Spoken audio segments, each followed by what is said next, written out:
이 시간에 읽은 척 책방. 안녕하세요. 성신여대 겸임 교수이자 지식편의점 시안책방의 주인 이시안입니다. 사실 이 책은요, 소개할까 말까를 좀 망설여지기도 했어요. 리뷰를 한다는 건 한번 읽어보세요 라고 하는 권유의 뜻도 있잖아요. 그런데 이 책은 한번 읽어보라고 하기에는 너무너무 어렵습니다. 그런데 제 채널에 찾아오시는 분들 중에 과제나 숙제 때문에 찾아오시는 분들이 종종 계시거든요. 영문학 쪽을 전공하시면 반드시 거쳐야 하는 것이 바로 오늘 소개해드리는 책이기도 합니다. 그래서 그런 분들에게라도 도움이 되고자 소개해드리기로 했습니다. 현대 영문학의 출발점에 서 있는 작품이라는 평을 듣기도 하는 T.S. 엘리엇의 황무지입니다. 황무지라는 시를 들어보신 분도 있겠지만 못 들어보신 분이 더 많을 수도 있는데요. 그래도 아마 4월은 잔인한 달이라는 말은 들어보신 분들이 꽤 되실 겁니다. 그 구절이요, 바로 황무지의 제일 처음 부분이에요. 여기서 궁금증이 일단 일죠. 왜 4월이 가장 잔인할까요? 봄이고 만물이 다시 싹을 틔우는 새로운 깨어남의 시간이잖아요. 이 질문에 답을 할 수 있으면요, 어디 가서 책 좀 읽으신 분이라는 이야기를 들으실 수 있으실 겁니다. 황무지란 시는요, 1922년에 나온 시입니다. 이때가 언제냐면 1차 세계대전이 끝나고 얼마 지나지 않아서예요. 이때 유럽을 중심으로 한 서양권은요, 집단적 멘붕에 빠진 상태입니다. 자신들이 일궈놓은 문명에 자부심이 상당했거든요. 근데 그 문명의 종착점이요, 결국 세계대전인 거잖아요. 건물이 무너지고요, 사람들이 죽고 기껏 세웠던 도덕과 윤리가 전쟁 때는 무시당해요. 이런 것을 조금 어렵게 말하면 가치관의 붕괴라고 하는데요. 무엇이 옳고 그른지 자체가 헷갈리게 되는 거죠. 그래서 말하자면 1차 세계대전 후 서양권은 물질적으로도 정신적으로도 황무지 상태가 되는 겁니다. 황무지 시는요, 처음 시작하기 전에 제사라고 해서 앞에 멋지게 다른 말을 인용하고 시작을 하거든요. 그 제사가 뭐냐면요, 한 번은 쿠마에서 나도 그 무녀가 조롱 속에 매달려 있는 것을 보았지요. 애들이 무녀야 넌 뭘 원하니? 물었을 때 그네는 대답했지요. 죽고 싶어. 쿠마의 무녀 이야기인데요. 쿠마라는 도시의 무녀는 아폴론 신을 섬기는 사람이었어요. 아폴론 신이 그녀를 아껴서 소원을 말하라고 하니까 무녀가 이 손 안에 든 먼지만큼 삶을 달라고 이야기를 합니다. 그런데 깜빡하고요, 젊음을 요청하지 않아서요, 오래 살긴 했는데 늙어가면서 오래 살게 되는 거죠. 그래서 나중에는 죽는 것만 못한 상태가 되는 겁니다. 황무지의 처음 인용은요, 바로 그런 상태에서 쿠마의 소원을 말하고 시작하는 겁니다. 죽는 거요. 영화 같은 데서도요, 영원한 생명을 얻은 사람의 소원이 죽는 거라는 설정이 나오기도 하죠. TVN 드라마 도깨비에서도요, 영원한 생명을 살게 된 도깨비의 소원은 죽음이었잖아요. 서구권은 전쟁 이후에 황무지 같다는 것을 깨달아요. 차라리 죽는 게 나은 죽음보다 못한 상태인 거죠. 그런데 4월이 와요.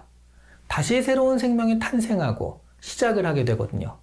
그러니 다시 살고 싶지 않은데 억지로 다시 살게 되니까 그것이 잔인한 일이 되는 겁니다. 그래서 4월은 잔인한 달입니다. 사실 우월한 것만 같았던 서구 문명의 민낯이요, 결국 전쟁, 그리고 전쟁으로 인한 파괴라는 것을 알게 된 사실이 잔인한 것이기도 했습니다. 황무지 시가 어려우니까 전체적으로 정리를 좀 해드릴게요. 총 5장으로 이루어져 있거든요. 1장 죽은 자의 매장에서는요, 황폐해진 세상을 묘사하고 있고요. 2장 체스놀이에서는 생명의 의미에서 쾌락의 의미로 타락한 성에 대해 이야기를 합니다. 가치관이 혼탁해진 것에 대한 이야기가 되겠죠. 그리고 3장 불의 설교에서는요, 과거 서양 문화의 장면들과 지금의 장면들이 교차되면서 저급해진 황무지에 대한 이야기를 합니다. 4장 수사는요, 이게 레토릭이란 뜻의 수사가 아니라 death by water거든요. 이게 영국식 영어니까 water, death by water 이렇게 되겠는데요. 번역에 따라 익사라고 하기도 하는데 황동규 시인의 번역에서는 수사라고 해놓았어요. 그냥 익사라고 하면 시어로서는 좀 의미 전달이 약한 것 같기도 하고요. 근데 수사라고 하니까 이게 얼핏 들으면 뭔지 감이 잘 안 오잖아요. 어느 게 적절한지는 판단은 여러분 각자의 몫인 것 같습니다. 여기서 얘기하는 수사라는 건 재생이 없는 죽음 혹은 희생으로서의 죽음에 대한 이야기라고 할 수 있고요. 그리고 5장 천둥이 한 말에서는 황무지에서 살아남는 방법으로 주라, 공감하라, 자제하라 라는 말을 전하고 있습니다. 지금 이렇게 정리해드려도 혼란스럽다 이렇게 생각하시는 분도 계시겠지만요. 이 시를 한 번이라도 보신 분들은 와, 엄청 깔끔하게 정리되었다라고 느끼실 겁니다. 그만큼 원문은요, 정신이 없고 너무 어려워요. 물론 깔끔하게 정리되었다는 말은요, 그 복잡한 의미와 상징을 아주 단순화했다라는 말이니까요. 황무지를 잘 아시는 분들은 빠진 게 많다고 느끼실 거예요.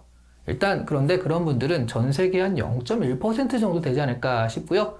빠진 것을 채워 넣으려 할수록 결국 난해해서 접하기 어려운 것이 될 수밖에 없으니까 우선 이 정도가 최선의 타협이 아닐까 합니다. 뭔가 좀 아쉬우신 분들은요, 직접 보시기를 권합니다. 그런데 쉽진 않으실 거예요.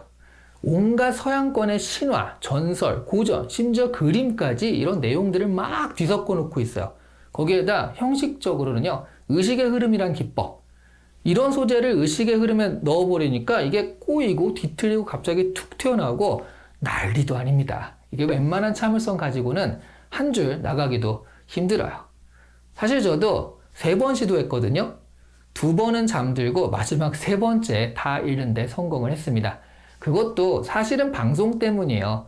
제가 매주 토요일 날, 원래는 이제 매일매일 하는 김태훈의 프리웨이라는 프로그램이 있어요. KBS2 라디오 106.1인데요. 거기서 토요일 날 코너가 부끄부끄라고 3명, 김태훈 DJ랑 저랑 그리고 박사 칼럼니스트 3명이서 책 하나를 가지고 1시간 동안 떠드는 그런 코너가 있거든요. 거기서 이 시를 주제로 잡아서 억지로 읽을 수밖에 없었어요. 해야 되니까. 그래서 읽은 것이지 사실 쉽게 읽히는 시는 아니더라고요. 그러니만큼 한 번이라도 보아놓으면 와, 이걸 봤어 라는 뿌듯함은 남다른 시이기도 합니다. 서양 문명의 몰락으로서의 황무지, 그리고 그런 황무지 가운데 새로운 재생의 이야기를 하고 있는 이 황무지란 시는요, 모더니즘이라고 해서 서양의 새로운 문학의 기점처럼 이야기되는 작품입니다.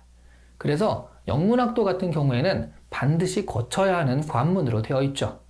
그런데 사실 관문이라기보다는 끝판왕에 가깝지 않나 하는 생각도 좀 들긴 해요. 그래서 일반적인 독자들은요, 꼭 완독한다라는 생각보다는 조금이라도 본 다음에 어디 가서 왜 4월이 잔인한 달이지? 라는 물음에 약간이라도 답할 정도만 돼도 괜찮지 않을까 하는 생각입니다. 오늘 이 시간에 읽은 척 책방은 T.S. 엘리엇의 황무지를 살펴보는 아주 무모한 일을 했거든요. 좋아요와 구독으로 이런 노력을 칭찬해 주시길 바랍니다. 감사합니다.